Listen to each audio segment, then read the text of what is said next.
Hello, welcome back to BlenderSushi Live Noding. Still with the music creations using Blender and Sonic Pi. Actually, Blender and Squarechalk and Sonic Pi. This is another variations, just a slight modification from the last Node 3 that I show you. So basically here I'm grabbing like this emoticon from internet. It's just like a random image I picked. It looks like maybe like a panda emoticon, and this is only very small, just 16 by 16 pixels of image, and this guy has alpha channel as well. But even with a 16 by 16 pixel, if we kind of extract the RGBA value, we actually get quite a lot of data. So even for a single channel, like for example the red channel, we are getting 16 by 16, which is 256 data, and then that's actually we can extract, and then we can use it to generate music or to generate noise or sound. So that's exactly what I'm doing here. So instead of generating data from like a random number generator or functions, we're gonna use this image, and I'm doing it like this.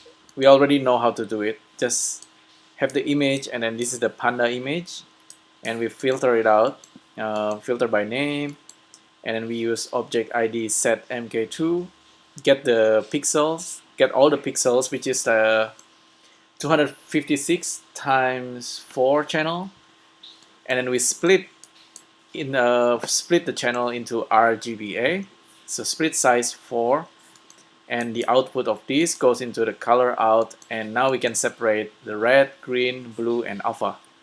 And each and of every channel is actually worth a different. It's gonna give you a different kind of result. In this case, I'm just using the red channel, and we know that the red channel.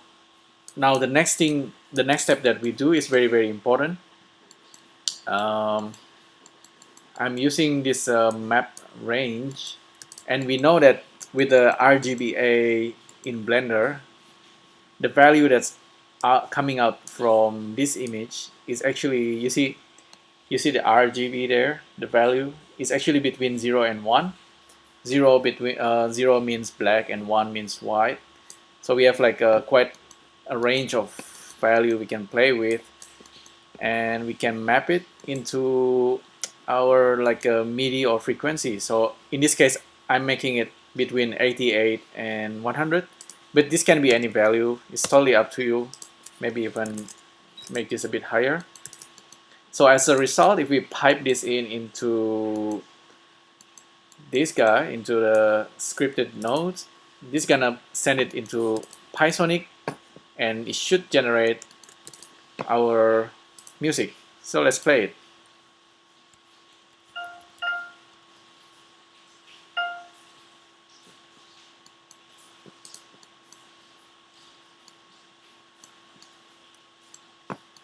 Okay, perhaps it's a, like I said, it's like a processing intensive.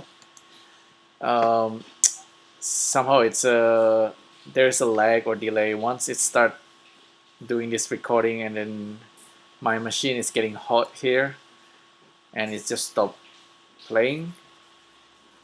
Well, I guess I have to do the demo in another video, the actual music, but you got the whole process here. And on top of this, I'm actually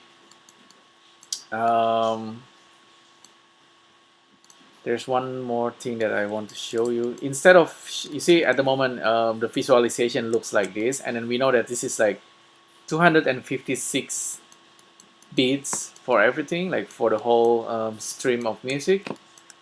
Looking at the musics like this is not so nice, because you kind of need to scroll left and right.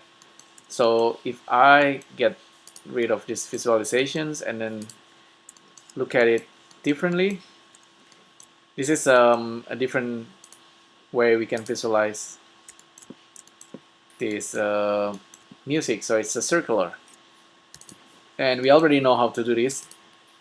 This is basically a circle, and then we are we are piping the remap value into the circle, so it's like the whole thing is circular now, and I can play back. And supposedly this is like making the music, but because my computer refused to do so, um, maybe I need to do it differently. I don't know. Let's see. Let me have a think.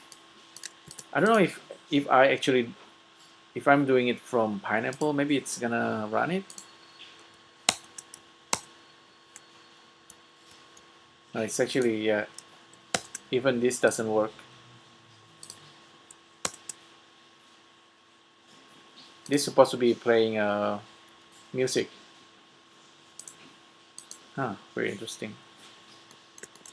So well, anyway, this is the red channel of this image, just very low resolution, 16 by 16 pixel, but we are already getting a lot of notations, and this is all the notes. So 77 means that it's got the lowest value, which is probably this 0 value on the RGB. So yeah, the one at the bottom. So it's actually reading the image from the bottom, I believe. And then for every row, it's gonna generate all this value for us to use. So it's very simple. Yeah, but it's very interesting. So I think I will stop this and I will try to do the recording using my iPhone and then just record the whole performance.